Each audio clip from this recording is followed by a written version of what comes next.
You're tuned in to Season 3 of the Bird Joy Podcast, hosted by Dexter Patterson and Jason Hall. This podcast is for all the homies across the globe, a place to celebrate birds, community, and joy together. We're back with more stories from the birding world, more voices doing dope work in STEM, and more reasons to get outside and enjoy the birds. Are you ready for some bird joy?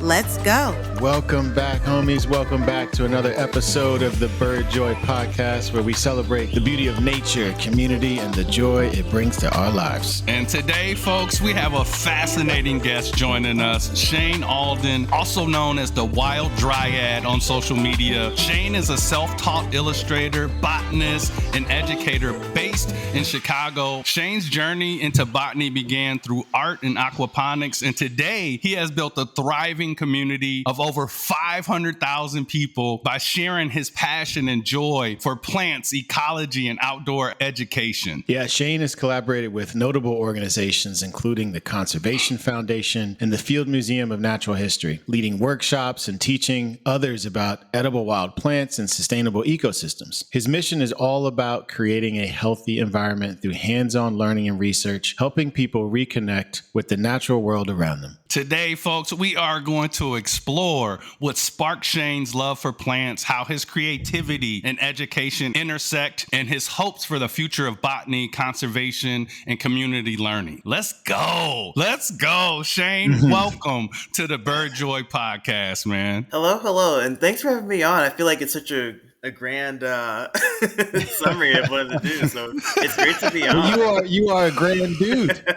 You really are, man. You really are, and we're so excited. Like Jason and I, when we talked about what we wanted season 3 to look like, you're exactly the type of person that we want our audience to hear from. You're young, you're only 20 years old, and you love nature. There's so many different ways that this conversation can go. Just share a little bit about how your love for plants and botany first blossom. Oh man, I feel like every time people ask me that question, I give a different answer, and I think it's because it's multiple factors. So I'll lay them out, and then I'll tell like a brief summary. I think one of the reasons was it was like a little bit post-pandemic, and like right when it happened around 2020, 2021, and I was kind of like depressed and like man. So I was kind of like, finding an outline space for stuff. The second thing is that my sister was looking up research on permaculture and aquaponics. So I was seeing that kind of in the background, like on YouTube and stuff. And I was like, okay. So the seed was planted there. And the other thing, there's this guy on YouTube called Atomic Shrimp that did like foraging in the UK. And he would do it like how to survive off of a pound a day. He's like, all right, I'm getting beans and toast, and then I'm going to go out and pick the rest of my food. I'm like, wait, what? You can just go outside and recognize plants and pick stuff? I'm like, that's cool. And then I'm like, let me just learn stuff that's in my environment. So in my backyard, I think in 2021, I just started drawing and illustrating stuff that was in my yard. And then anything that I saw that had an edible use, I researched and then just tried it. So in our yard, we had staghorn sumac growing, and I was like, wait, people put it in hummus and cook it in lemonade. There's a whole bunch of stuff you can do with it. And I remember the first time I picked it, my mom and sister were like, ugh, like what? You just got that outside like fruit or plants or berries. What are you doing?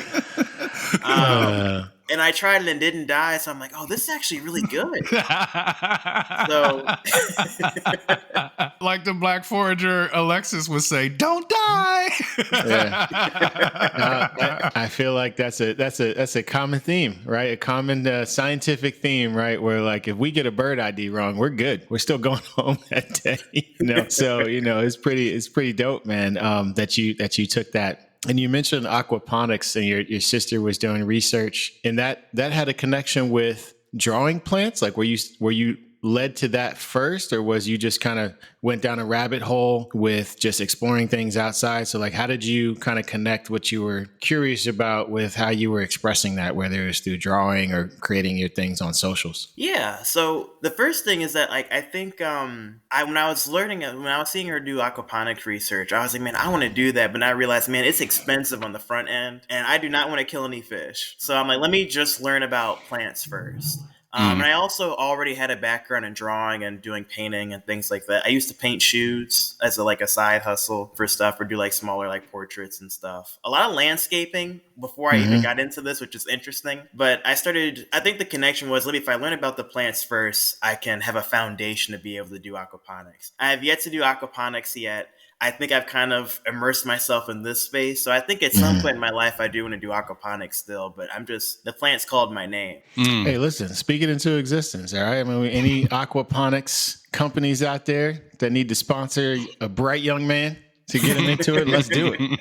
Get it out there. Speak it He's into right existence. here. He's right here That's right. for you. You know what I love? Like when you first came across my feed, like your presence on camera, like you're so like warm and welcoming, and like you're so easy to listen to and learn from. And you have a background in acting and improv, which I think is really cool and unique for a botanist and educator. How has that shaped the way that you teach and connect with communities, especially communities of color? Well, I definitely think that it's kind of I wanted to be an actor initially, and it was during the pandemic too, around the same time. And I was like, man, I do not want to do auditions over Zoom and like doing dancings for apps and stuff. I'm like, this is not it.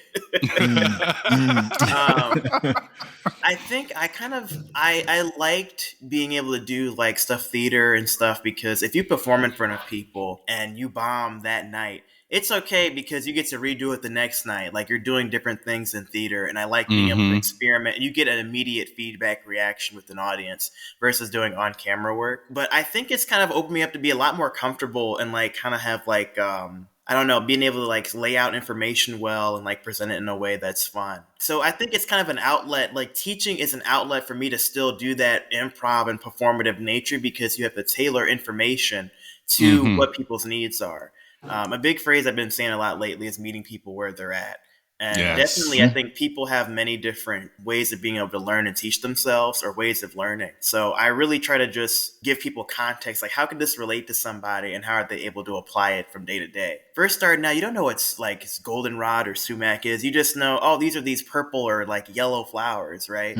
So how do what's in people's day-to-day lives, and how can you relate that to them to expand out about That's science communication in action. Yeah, like you might as well have just been talking about birds there, because we have a similar approach, meeting people where they are. It's so great to hear that. And you've led these classes, taught these classes for the Conservation Foundation and the Field Museum. What has been one of your most memorable or favorite experiences so far in doing that? Any come to mind? Oh man, I think that's so hard, because each individual class has its own like things that are great to offer. I think the most like dynamic class I did was with the Field Museum, because that was like an overnight like summer camp thing.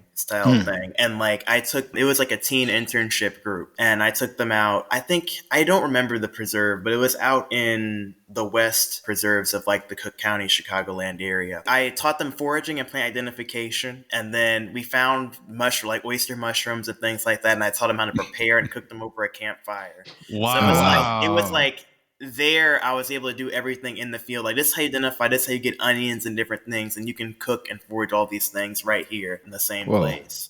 So I thought that was like probably the most dynamic one. That's so cool too. You're a young adult, 20 years old, and you're sitting here teaching teens. Talk about relatability, right? Like as an educator myself, like I'm just like, wow, this phrase that I love, if you can see it, you can be it. But if you can see it, you can be it and do it. Like that is next level impact. It really kind of matches up well with your mission of this hands-on learning and teaching people about creating healthy environments. Why do you think that experiential education is so powerful when it comes to the natural world? Especially when I can relate it to like botany. I think it's really hard to get an understanding of plants and things in this space because you don't have context. If you were to go into like academia or like going in like traditional schooling of doing this, which I'm not saying one is inherently better or worse than the other, but if you're learning about cell bio or like plant cell bio or morphology, you don't understand why you're learning. It's like, oh, I got to remember all these names and parts.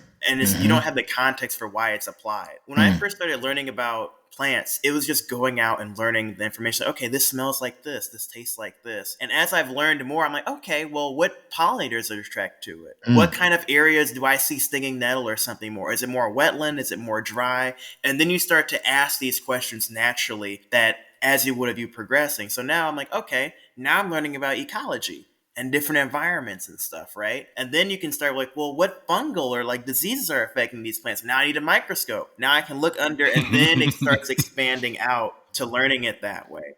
So I think like that experiential learning kind of makes you ask those natural questions as opposed to kind of, why am I learning this obscure pathogen on this plant? And a lot of it is just memorization in class too. Like just remember these parts or remember these kinds of plants that are in the area. And it's not applied to have context for why it matters. You're self-taught in so many areas. Like, what's that been like for you? Is it empowering? Like, what has that done to your life? You know, your confidence, the way you see the world. Walk us through that process of self-teaching yourself all these amazing things. I feel so mixed about it. I'm equally excited and like I'm prideful about like, yeah, I'm self-taught and I've been doing this for a little bit and I've like met different people. But I want to say that I'm self-taught, but I'm not self-made. And I've had a lot of different mentors and people who've taught me different things. And by people who've invited me out to do different things, I've also learned and gave information. It's transactional too. But me posting online, I'll post a video about something and people are like, oh, I used to do this, or my grandma used to do this. And then that would be a write a question like, okay, is this true? And that would give me basis to be able to research more and base off of it. I think it is unique because it allowed me to have a different perspective and teach really well. It's allowed me to be able to have a broader understanding. And I've also traveled a few different places. So I'm able to apply like large general context and overview to plants and botany. I think the struggle or like the thing I've been finding a hard time with is getting some like, I don't know if credibility is the right word, but experiential knowledge. You don't have like a paper or anything to say that, hey, I've done this, or hey, I've been doing this for X amount of time. So being able to like, I don't know, find a job in that sense, or be able to get, I don't know, approval or acceptance from like people in academia, right? You have to constantly keep proving what you know, which I don't necessarily mind in the sense, like I want people to question, like I would not want someone to believe everything that I say or anyone says as face value. Like, yes, have questions, that's natural. But I think it's a different dynamic. One, if you're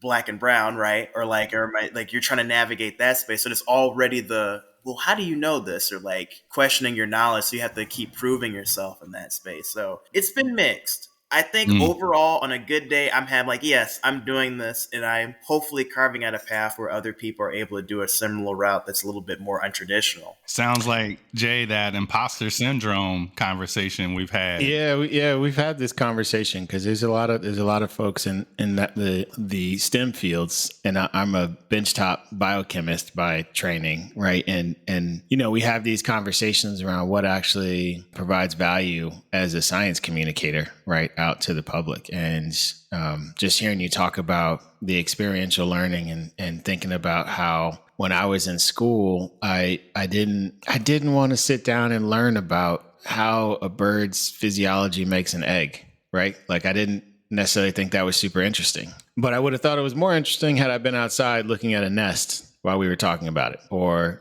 actually experiencing the species of bird that we were talking about. And I think that's where there's still some gaps that have to be fixed, because you are providing a pathway for a lot of people to get out into nature and to understand these things. And just like you were creeping on your sister's aquaponics videos, right? Like people are creeping on your Instagram, like, well, let me go outside and see what's in my park and see what's in my backyard, right?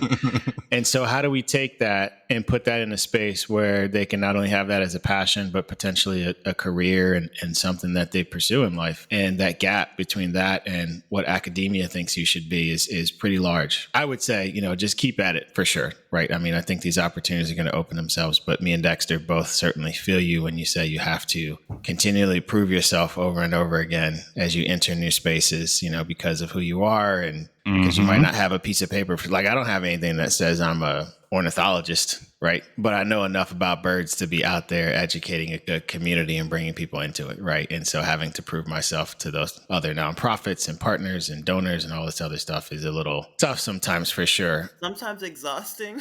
Yeah, it is. Oh, I feel it, bro. Like the last couple of years, I just wrote a field guide for birds in the Great Lakes region. And I was telling folks I'm the first Black man to do that, write a field guide about birds. And I have a degree in communications. I'm not certified this ornithologist. I've been birding for 20 years. I've been in the field paying attention to birds and learning them and documenting them and taking their pictures and learning about their behaviors and teaching people about that for a long time. I get it, Shane. Like there's just like this, it's a struggle. It's frustrating. But at the same time, there's also people out there that want to be gatekeeping and feel like that they've had control over this for so long. And then they see these young Black men coming into this space with a whole different energy, right? With a whole different energy. We're not stuffy about it. We're welcoming. We're embracing it. We're not talking down on people, right? Like you mentioned earlier, Shane, about meeting people where they are. We're having two-way conversations. We're literally having two-way conversations where people feel like they're with us in the field, right? Like that is different. That is different than just saying, hey, read my research paper. I'm the expert on this. You better listen to me. And what I love about you is your willingness to collaborate, to learn. That's only going to make you better at what you do. So, brother, please do not stop doing what you're doing because you are needed. You are certified.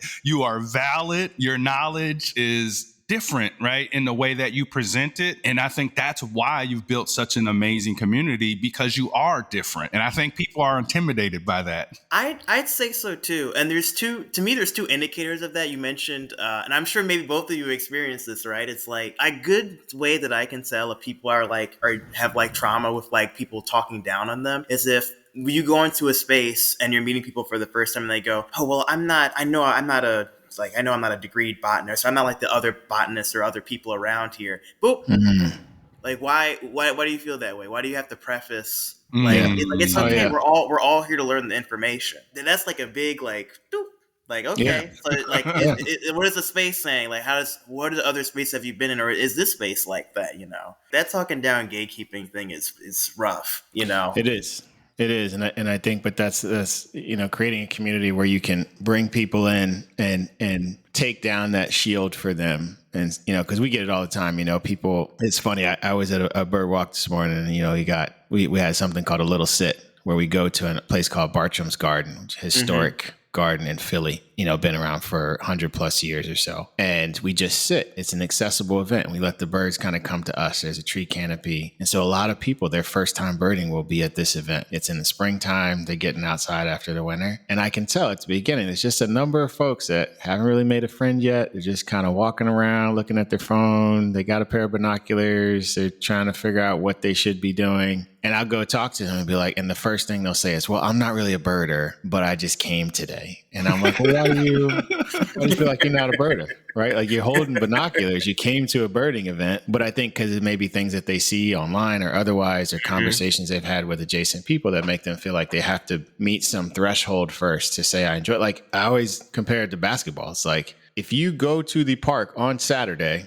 to play basketball, I don't care if you're the worst basketball player in the world. You're in that moment, you're a basketball player, right? You are a basketball player. I don't care if you don't have to be playing on your high school team or in college or in the NBA. Like if you play the trumpet, even if you're the worst trumpet player in the world, you are a musician, right? Like so birding, to me is the same thing. It's the journey. It's the process. So immediately telling people like, hey, let that go, right? You can do this at your pace. Right, which they have usually never heard. And I'm imagining people that come out to your walks get the same thing. Like you have to break them down and show them that they are valid and should be there, right? Yeah.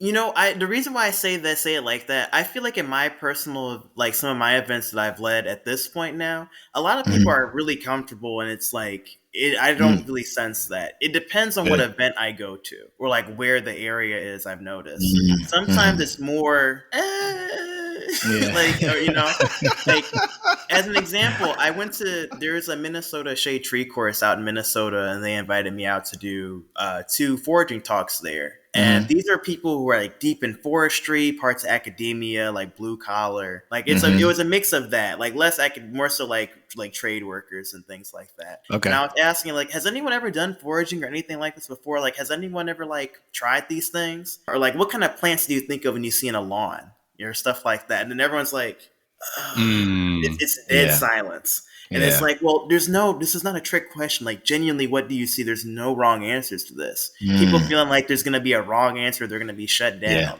You know, it really depends on the space that you're in, you know. I feel like it's transitioned in my space more a little bit more open. I think maybe because of the platform or like the open accessibility of it. I don't know, but for the most part, it's been gotten better over the years. People see you, right? They see themselves in you. Younger folks, especially people of color, they're like, wow, like, yeah, plants are for me. That's the same way I think about with birds. Dude, yesterday, y'all, I was out at this little park that I like. After we had a bird and walk yesterday, but I went back out. It's spring. I'm out like multiple times a day. And I'm walking through, and this lady, she's walking her dog. She's like smoking a cigarette. And it's like, then she like stands and she's like, are you bird seeing? I was like, yeah, I'm bird watching. And I was like, I like this. It's a beautiful little habitat. She said, well, I would say otherwise. I know plants. And this was really weird. And I was like, what? So what's that supposed to mean? And she was like, well, I mean, they're trying to do some things. So there's a lot of invasive species like buckthorn and stuff. And like, they've been kind of ripping this stuff out. And I was like, I don't know about you. I said, but it's way better than it was 2 years ago, 3 years ago. And I was like, it takes some time, right? They're trying to restore this place. And in that moment, that was the top down. I'm an expert. I work with plants every day. She said this multiple times. And I was like, I said, well, I'm a birder. I was like, I'm learning plants, right? Like I'm starting to learn plants and their habitats. And I was like, look, I was like, they're ripping out all these invasives. They're cutting down trees that aren't native. I said, I think they're doing a great job. And she got really quiet. And then she like later on, she comes back around. I was like, look, I said, look at all this. Look at all these trees they're cutting down and look at all the work that they've been doing. And again, she's like, well, I got a long way to go. And like, it was just like this talking down on me. And I was like, you realize that they're volunteers and they're restoring this beautiful little area. And I was like, wow. I was like, I just was like, I looked at her, you know, I'm kind of like a wear my emotions on my sleeve guy. And I looked at her like, if you don't get your away from me, like trying to take my bird joy away. And like, that was one of those moments where I was like, that's exactly why we started our club. That's exactly why I teach the way I teach, because of people like you. Yeah, man. Oh yeah. Dexter's story is a good kind of crossover of those two kind of thought processes coming together between birds and plants. And they're super interconnected. And I think a lot of times as birders, we are unaware of what should be happening with the native plants in a space, right? Like we do, we certainly promote planting natives, and, out here, everybody's got these stupid Bradford pear trees that I just want to chop down every time I see them. Milkweed for butterflies and leave your leaves, and, definitely with our native flowers, right? Leaving them so that the birds can get the seeds in the fall. Like, we talk about stuff like that. That aspect of things, we don't necessarily, at least I don't in my club, have a lot of education on. And so can you tell the people why native plants are so good for ecosystems, right? And maybe we can talk a little bit about any crossover you've had with how that could impact any bird or other wildlife populations in your space. Yeah, I've got two thoughts. I'll answer the question. I'll circle back to the Bradford pear because that's the okay, please. I think there's a lot of there's a lot of confusion with what invasive species actually are. I think to the public they mix weedy plants, which there's no defined plant for weeds. Weeds are just plants that are in an undesirable place. So people be like, oh, that's a weed or that's invasive. And it's like, well, maybe you just don't want it there. It's not necessarily invasive. Can I give a brief overview? Please. Please. That's what we want from you, brother. So native species are ones that are local and have historical context in a certain region. They've evolved there and they've evolved with the local ecology. So they play a part naturally, different birds, aquatic, they're naturally in that space. Now, then you have non-native species. These are species that are introduced but are not necessarily invasive, meaning that they don't outcompete native species and they aren't negatively impacting the environment. An example that we could think of right now with that is Dutch clover. In some spaces like white clovers, those are not native to the U.S. or apples, right? Apples are not endemic to the Oh, U.S., but really? there's many species of crab apples that are all kind of Wow. naturalized throughout the region. So a lot of the times, like when we think of these things, these are plants that are just naturally just kind of growing or doing their own. Another example would be like European grass or like turf grass that you see, also not native to the U.S., but not necessarily impacting the environment in a negative way, though, it's like mono. We won't get into that, but that's kind of like a good brief overview. And invasive species are ones that are not only non-native, so not endemic to their region, but are negatively impacting the environment. So you mentioned Bradford pears. Those are brought over from Europe for the horticultural trade because they're a beautiful ornamental, right? They open up like early spring, they have these white flowers. Yep. Side note, what do you all smell from them? People say they stink. I'm curious what other people get when they smell them. They don't smell great. They don't smell great. They have a They just got really pretty blooming flowers for a certain amount of time, you and guys then don't they have just them out there, Dexter? then they stank. Yeah, they smell like a particular bodily fluid is what people compare them to out here. So I would you just Google that if you want to, folks. The thing here too is they are they're just everywhere. Like they're all up and down the highway. They're right out there collecting energy first thing in spring, and my assumption is that they're out competing, at least in terms of space. Plus they're really fragile trees. So people have them in all these parks and stuff, and the branches break off really easily, and they're just everywhere. And like I think originally folks thought they were sterile when they brought them over, I thought. And then, boom, they're just all over. To add to that too, to plants of the birds part, they're spread by birds and by squirrels. A lot of these invasive species are spread by birds because they'll eat them out of desperation if they're hungry, or if they just like the taste of them. Another example of an invasive is like white mulberries, which were initially brought over for the silk trade, for silk production, things like that. But birds will eat them. They can't tell the difference. They taste good, and then they'll go and poop them out. Wherever birds go, you'll find mulberries. So a lot of the times along fences and roads, you'll find a lot of the same common invasive species: Bradford pear, mulberries, things like that. Buckthorn. I didn't even think of that. Birds. Yeah, and the birds like those tree lines and those kind of edge habitats a lot of times, and they'll just right there. Wow, that breakdown. I'm so glad that you did go down the list on that and give us that breakdown. And I have been, I've been pretty proud. I've been planting not only some like milkweed, but I got my wild bergamots. I got my pale purple cone flowers and all these different black-eyed Susans. I've been planting all these type of things around my house. So I'm actually they're also really pretty, but then again, good for the environment, good for the pollinators, good for the birds, all seasons. So I'm really excited about that. You've traveled. I was looking at doing some research on your story, and you've traveled to study ecology, not only here in North America, but also Southeast Asia. What's one place or plant discovery that left a lasting impact on you? Truly, I wish it was more of a this is rare species, but truly, you love it.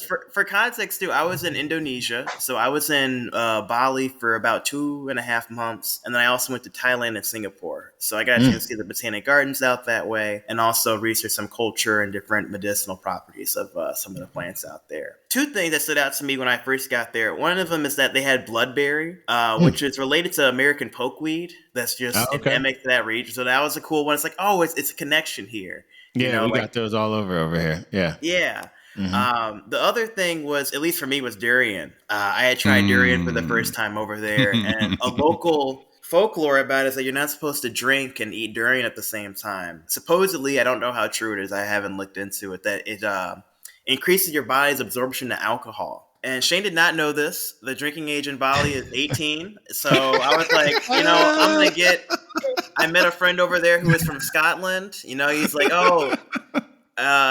we tried some of the local, they do, It's called Iraq, which is like a homebrewed alcohol there, like Oh vodka boy. that they make, and you can't tell the percentage on it. So you have to ask, like, if you go to a restaurant, you have to ask, like, hey, do you have it? And they'll look both ways and be like, yeah, one moment. You know? So I tried that with my with a friend of mine, Martin, that I met there, and had some of the most intense like alcohol poisoning of my life. Threw up like 2-3 times. I was like, oh no. And now I just associate the smell of durians. I was like, oh. Can't do it anymore. Yeah, he was out there. Man. He was out there like them cedar wax wings, just tipsy, leaning. Touching this cold toilet bowl in this like home stay. I've And I been was there. like, no. I've been there. That's why I can't drink Mad Dog 2020 anymore, because I had one bad night in school. But it's funny how those smell associations carry with you for those things, right? You know, Traumatized. yeah. And I was going to ask you, earlier on, right? Because, you know, we were joking about the saying, you know, I didn't die. So, you know, I figured it out. Have you had any of those experiences while you're trying to explore in the outdoors and like you like maybe taste or touch something that maybe you shouldn't have and you learned a lesson? So, okay, 3 things so I don't forget. There's another plant in Indonesia called a soda plant or Szechuan peppers that's unique there. And it's like, it feels like a 9-volt battery in your mouth. Ooh. Like if you bite into it, it doesn't, like it doesn't hurt, but like it kind of, it's like getting like, it kind of like numbs your mouth. It's I'm an 80s baby. We used to. Yeah. It's the most like unique feeling you'll get. It'll like numb your mouth out. So it's also called toothache plant because you can like jam it in the back of your mouth and it'll like numb the area. It's the most unique feeling. So I'd probably put that up there. But wow, the toothache plant. I'm just learning so much. I'm just like, I know. Yeah, it's just mind blowing. I also don't want to forget, what was the question? Because it was about poisoning myself. Yes. It's only ever happened twice. So that was the first time in when I was in Bali, but I think it was more so the alcohol. The other time was I got pawpaw sickness. So I didn't know that was a thing. So for context, pawpaws are a native fruit to the U.S. And it's one of the few like tropical like tasting fruits that you could find in the region. They flower early spring. So right now you'd go out and pollinate them. They're pollinated by flies. And then they start to ripen and mature going into late August, September. You can only eat them when they are fresh fallen from the tree, and you cannot eat the skins or the seeds. It takes a lot to get them to fruit, and it's they're also like a historic plant. The giant mammoths used to eat them. They're a really cool plant. Oh, that's dope. Don't they so there's this like project going on. It's so crazy you mentioned pawpaws in Wisconsin, where this person is trying to bring it back. And they were talking about that it's such an extensive process because it takes 5 to 7 years, like if you grow them to even get fruit. But then, like you said, they fall and they're only good for a couple of days or whatever it may be. So like that is fascinating. Yeah. That's fascinating. Yeah. And after that too, if you're ever wonder like, hey, this wild plant is good, why is it not sold commercially? You could either assume that it takes a lot of processing or it's just not shelf stable enough to be a commercial product. Makes sense. And when you think about that, think about how much fruit you're missing out on globally that people don't have access to because it's not commercially, it's not profitable, right? Yeah. So that's another cool thing I like to add. But so with the pawpaw sickness too, I had pawpaw cookies before. A friend of mine had made them. And I was like, oh, okay, you can make them into cookies. So I had foraged them last year, gathered a bunch from, separate the skins and the seeds. I did everything right. You can make it, I made it into ice cream. So I'm like, this is good. So then I was like, well, I'm going to make some pawpaw bread and cookies. You know, everybody makes those. Those seem good. So Shane mixed it together. I think I have a picture on my Instagram where I can send you all a picture. But it was a beautiful spread of like oatmeal, like kitchen sink cookie pawpaws with like bread. I'm like, man, this looks delicious. Let me call my mom in here to try one. So we both had a cookie, and about 3 hours later, we had a 3-hour grace period, and it's like, uh-oh. You got rumbling. Mom too? You took mom down with you, huh? No. Unfortunately, yeah. And then she was throwing up, and then I didn't throw up, but I was severely nauseous for like 2 or 3 days after the fact. Oh, man. So apparently some people have a sensitivity to cooked pawpaw, whether it be a certain cook temp that you make it or just like the amount of pawpaw that you consume. Some people have a sensitivity to it. I don't know if it was the cook temp for me or if it was the amount because it was more concentrated in the cookie or bread that we had. I think it was a cooking temp because I had the cookies before and was okay. Maybe I didn't make them or process them right, but some people are severely sensitive and get food poisoning, no matter if they remove the seeds and skins or not. So that was the first time where I was like, oh no. Actually, Has your mom tried anything since that you've made? Oh yeah. I mean, she Oh, trusts. okay. So she still loves you then. Yeah. Okay, But that's good. definitely, she was like, up until then, and after that, I always reiterate, like, wait 12 to 24 hours, wait 24 to 48 hours after eating a small dosage of something, even if it's broadly edible, and see how your body reacts to it. That's a good point. Because what may be sensitive to me may not work for you. Like, I know my sister has an extreme sensitivity to chicken of the woods. Like, if she eats just a little bit, she'll start getting gas and gastrointestinal issues from it. So she can't eat that much, right? But it's different for different people. Sure. That makes sense. And, that's the kind of stuff I think is so cool, that everything that you share on socials is these little nuggets of information, and it's so relatable. How has that been? I mean, 20 years old, over 500,000 followers.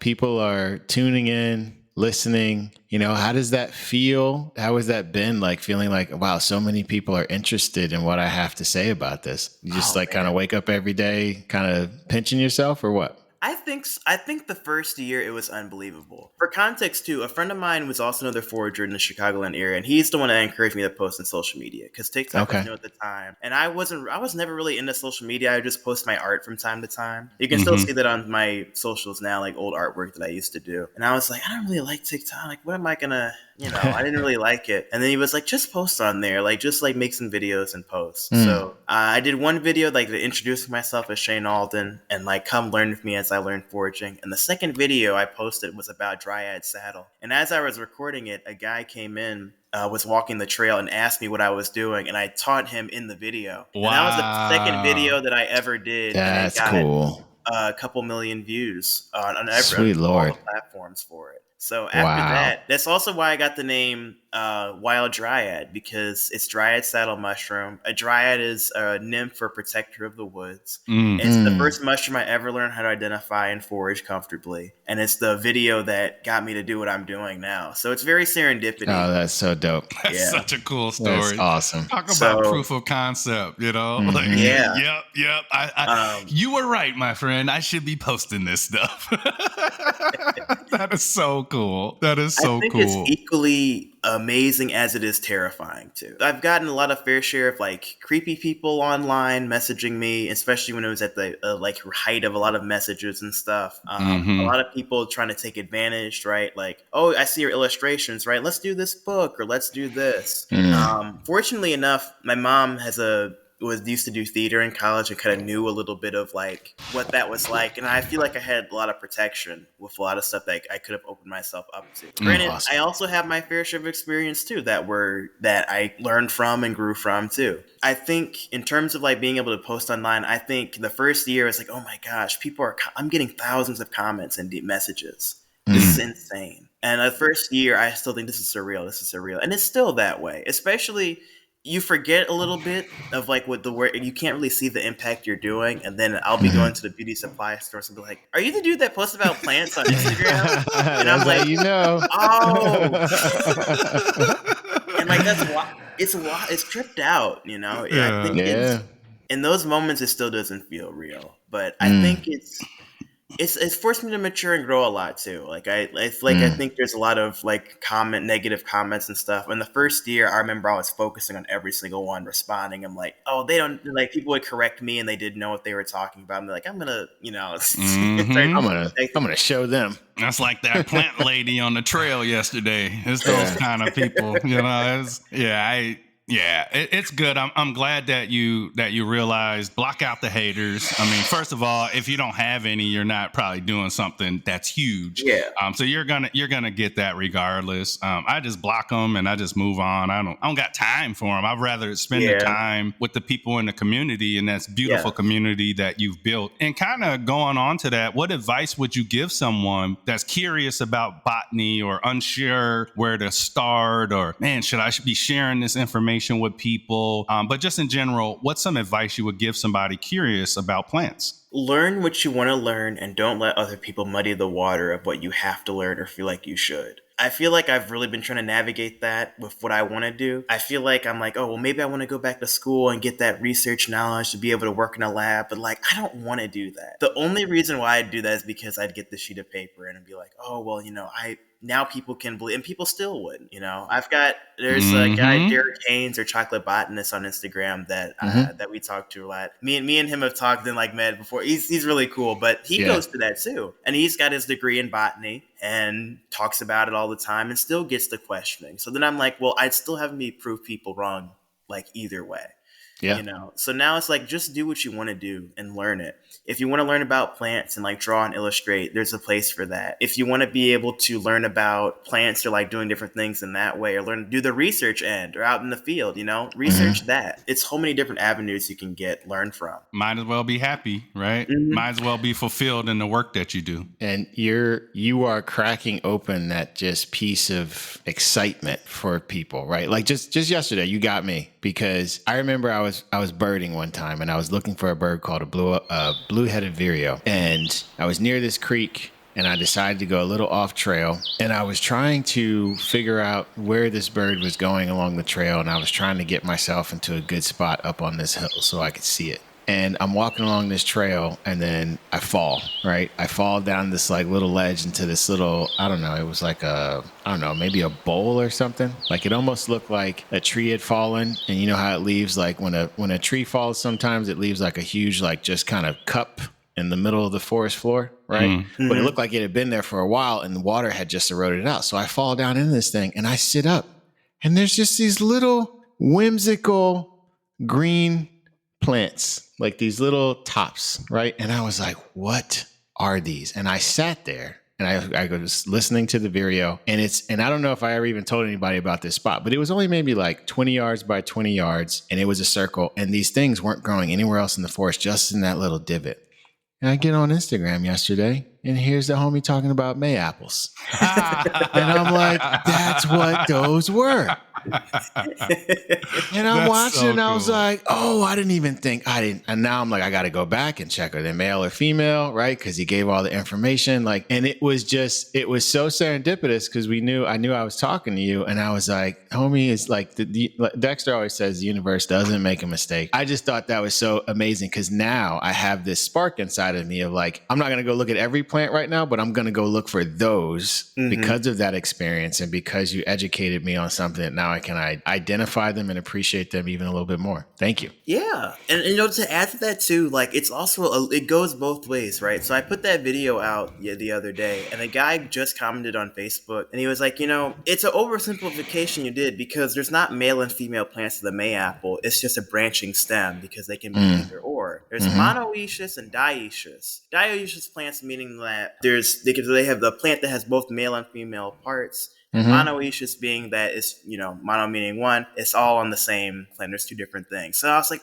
oh, but then, right, that's the context that there's gaps in the knowledge that I have, because I am learning untraditionally. So like in terms of the right labels and stuff to name things, it's a little bit different. There's some gaps in what I know and what I'm able to communicate. So I think that's also been a challenging thing too. That's the beautiful part of it. We tell people that all the time. Like, I know it's frustrating, but like, I get it, right? If you were saying like, I'm Shane and I need to be the foremost expert on all plants on this planet, respected by all humans for that particular task for the rest of my life. Yeah, there's a lot of pressure then to know everything, right? If you're saying, hey, I love learning new things from people in my comments, right? I love filling in the gaps. I love the process. I love how when they ask me a question or give me extra information, I can go research it. We do the same thing with birders. Yes. Like you don't know what this bird is, but you got a picture of it. Bet. Let's make a cup of coffee. Let's crack open the bird guide. Let's figure it out. Like, that part should be fun. And a lot of people, I think, instead of that being fun for them, it's pressure and it's anxiety. And so I love that you are aware of that,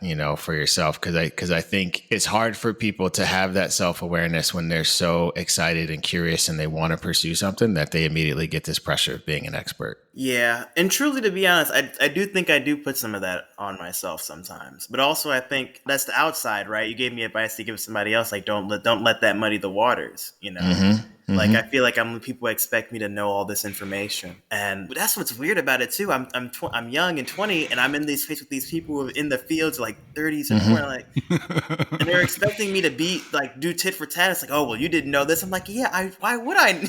Yeah, I just learned how to drive like 4 years ago, man. Cut me a break.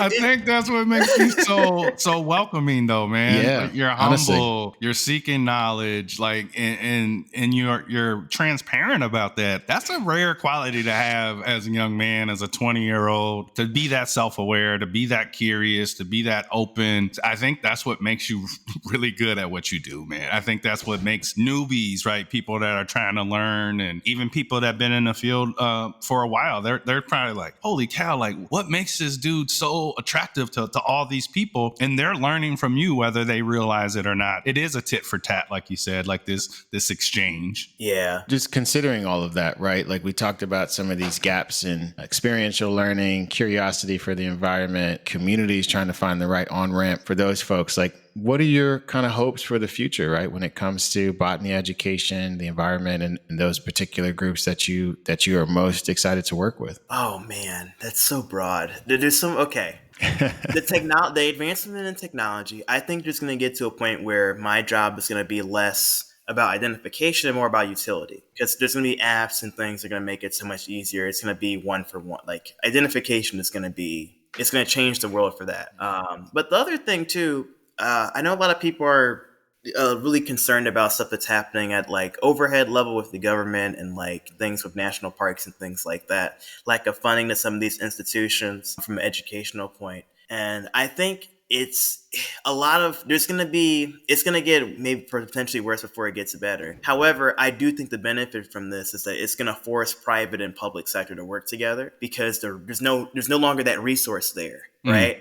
And people are seeing that people in the public, right, who are doing environmental education, are creating this whole new space and platform that is more welcoming than some of these other institutions that are playing catch up. They're not on social media, or they're just creating their social medias now. You're starting to see more institutions and like different museums and stuff start to be more vocal and try to do that community engagement now, because now previously they didn't have that community engagement. It wasn't a priority. But now they're saying, okay, there's money to be made. Fortunately, there's that. But also, there's a benefit from doing community engagement. I think my hope is that this is going to force that top down to kind of break down a little bit, at least on more of a physical level, that some of these resources are going to be more accessible to the public, access to research labs and things like that. The Chicago Mycology Club, which is not a nonprofit yet, but is doing work around Chicago, they teach about mushrooms. Their goal is to be able to have an open research lab to where anyone can come in and learn and utilize stuff. So kind of like a center. Right. And that's breaking that middle gap of like having to go and pay to other institution in order to have that resource. So I think we're already seeing the changes now happen, and I'm excited for it. Awesome. So awesome. I mean, like, this is the Bird Joy podcast, and we center around joy. That's our job on this podcast, is just to showcase and put joy on the platform. And today you've done that on so many different levels. But what brings you the most joy when you're out exploring and connecting with plants? Honestly, I could see the same thing and like still get excited. I did a tour over at the Morton Arboretum, and I was doing a tour over at the Morton Arboretum a couple weeks ago, and I was just going on a walk. I was seeing the same stuff like carrot, mint family stuff, and I was like, okay, this is a decent walk. And then I look over, and I always think it was skunk cabbage flowers, and it's only a small window of time where you get to see skunk cabbage flowers. And I was like, you all need to come look at this plant right now. It's a very rare time to be able to see it flowering, and you all get a chance to see it. Come look at this plant. I was like, I'm surprised we even get to see it. And like, I could see the same thing and still get excited about it. So I mean, I feel like every tour I go on, it's like a fresh start again. And I'm like, let's just see what we find today. Because sometimes it'll be dry and then you'll still find a mushroom. Like, guys, we just found a mushroom. Like, this is amazing. That's so me, I don't know. Man. You guys are like the same person. Like, one person is plants, one person is birds. American robin hopping around. Yeah, I get all giddy. I see a little house finch here and there. Like, I'm like, man, that's how I know this is what I'm supposed to do, because like, I get excited over and over and over and over. You just made my day saying that, man. That was fantastic, man. That was fantastic. Shane, seriously, thank you so much for joining us today and sharing your inspiring story, sharing your passion for plants and education. It really kind of reminds us of just how much beauty is out there, how much wonder exists in the world. I so appreciate you joining us today. Thanks for having me on. I appreciate you all as well. This is great. I thank you. Yeah, man. We really loved hearing how your creativity, curiosity, and the community have shaped your work, right? And how you are just, like we said, helping thousands of others find this connection through nature consistently. So awesome. And thank you, man. And for everybody out there listening, Shane, where can they find you on social media? Remind folks how they can connect with you. You can find me on everything except Red Note. I'm on Reddit, Pinterest, Instagram, Facebook, YouTube, all under The Wild Dryad. Make it easy. Yeah, I like that.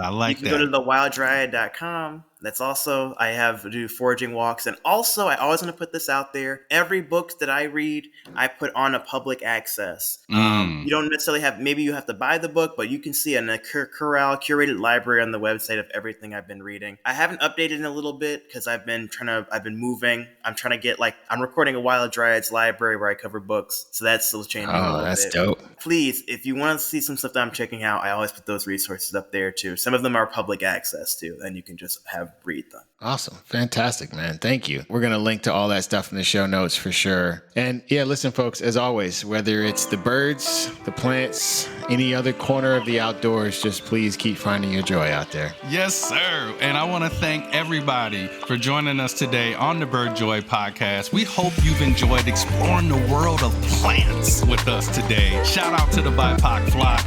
Make sure y'all check out what we got going on. Spring is loaded with so much bird joy. And you can find that at bipocbirdingclub.org. Yep. And until next time, homies, shout out to the folks in Philly, In Color Birding Club, incolourbirding.org. We got a ton of events coming up. Yes, sir. Please share, subscribe, and share the podcast with all your fellow nature lovers. Help us spread a little bird joy.